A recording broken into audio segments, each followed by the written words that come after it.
Well, hello there, boys and girls, students. Welcome to a little video that will introduce you to how to make your archetype illustration. So you'll be on Lit Genius somewhere, wherever you are. If you will just search in the search bar Mr. Varnell and then start the word archetype, A-R-C-H-E. And as you start that word archetype, you're going to be looking for Archetype illustration 14-15 instructions. So let's click on that. And I will take you through these very quickly. So, archetype illustration 14-15 instructions. You'll see the picture there of the world being created. Follow these instructions to create your archetype illustration. Lesson goals. Essential question: how do the creation stories use literary archetypes? Students will be able to identify and explain multiple literary archetypes used within the creation stories. That's similar to our I can statement. And then the standard, a lot of words there, but it talks about using textual evidence to base an argument upon. So if you really wanted to, you could click here and go read all the standards on Lit Genius. Don't know how many of you will take me up on that. Okay, ticket to start. Your ticket to get started on Lit Genius is to have at least some notes taken on your hard copy of the creation story. So you don't have to have completely finished it, but we need to see that you have some notes before you get started electronically on Lit Genius. Okay, step one. You will create a new text on Lit Genius. The Create tab, again, is located in the top right-hand corner of any Lit Genius page. I would recommend right-clicking on the tab you already have open and duplicating that tab. And then we go up here to Create. You are going to put Lit as the primary tag. You're going to put your own name in the by section. So I'm going to put Mr. Varnell. You will want to try and put exactly the same name that you put for your soundtrack. So it'll group everything you write together under the same artist. And for title, we'll say Archetype Illustration. Okay, so we've got that. Let's go back to our instructions. Select Lit Genius, author, and title. We just did that. Now, following the link directly below this line, copy and paste the text of the creation story into the large white box and submit. Now there's a little GIF for you to pay attention to.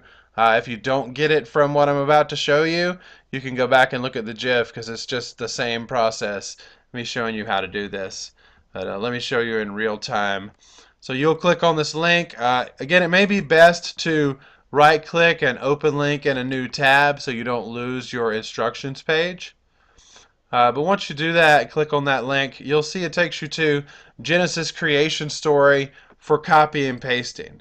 The instructions say highlight, copy, and paste into the large box on the previous page. So you're just going to highlight this whole thing. Take a moment to scroll all the way down. There's shortcuts to highlighting and you know them, then you can make me look dumb. So you'll copy. Switch on back to create text. Remember the box drops down. You will paste and just verify that it looks like all the text is there. It looks pretty good. So let's scroll all the way down. And we're going to get rid of that last part because that's not part of Genesis. And we will submit. Okay, archetype illustration. So you'll see I now have my own text that has Genesis chapters 1 through 4. And so you're going to be working on your own text, which will be really good. You won't be fighting 29 other students, so you shouldn't have any problems with it's saying multiple people working on the same line or anything like that. You should be free to go on your own text. So you will be highlighting lines and annotating them. Annotating them with what, you say? Well, I'm glad you asked. So, you'll be making 2 annotations for each of the following archetypes for a total of 12 annotations. Here are the required archetypes. Remember, 2 per each one on the list for a total of 12. We have the hero, we have the villain, the garden/paradise, the innocent, the crossroads, and the sibling rivalry. These are also hyperlinked. If you don't remember what one of them is, you could take a look at that hyperlink and refresh your memory. That option is available to you. But again, you're making 2 annotations for a total of 12. Let's move on to number 5. Here's what each annotation should include: the name and definition of the archetype you're referring to, so hero, garden, etc. An explanation with reference to the text of why this archetype is shown in the lines you're annotating, and a picture that goes along with the theme of that archetype. So let me show you an example. This is from last year's assignment. So we have here the Bible verse: God expelled them from the Garden of Eden and sent them to work the ground, the same dirt out of which they'd been made. He threw them out of the garden and stationed angel cherubim and a revolving sword of fire east of it, guarding the path to the tree of life. Let me make this a little bit larger so you guys can really see. Let me open this up. Okay, so my annotation is these lines refer to the garden archetype, which usually represents paradise. However, because Adam and Eve have disobeyed God, they are being kicked out of paradise. They are banished from the Garden of Eden. So you'll see 1, I give the technical name of the archetype, the garden. I use my vocabulary word. I actually use the word archetype.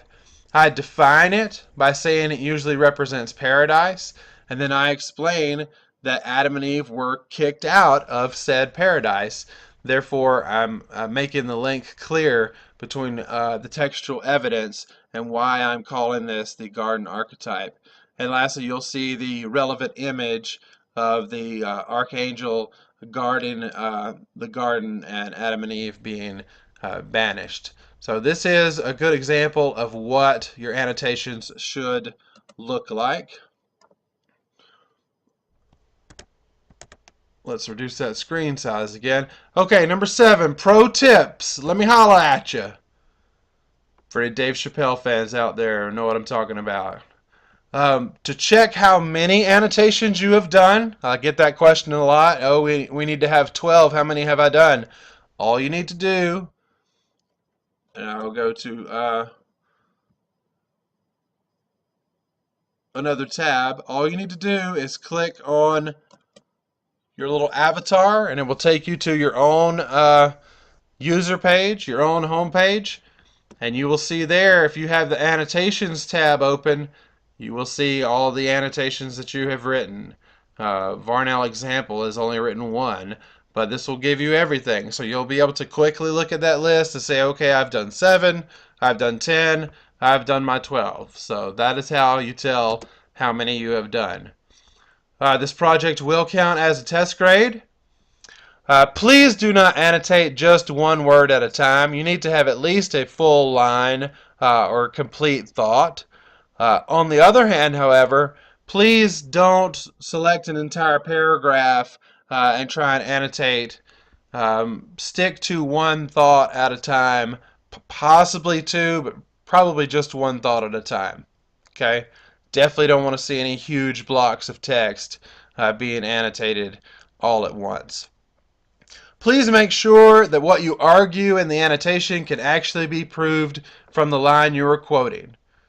Okay, so we should be able to tell by your explanation why you picked that particular line to say this is the hero archetype.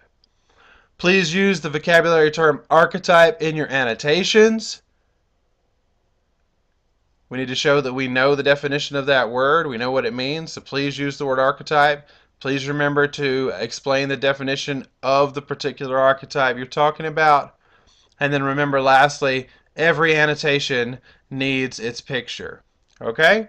So That's number 7, your pro tips. And number 8, if you finish all 12, then you ballin', and you should get a great grade on your project. So thank you very much. We'll see you next time.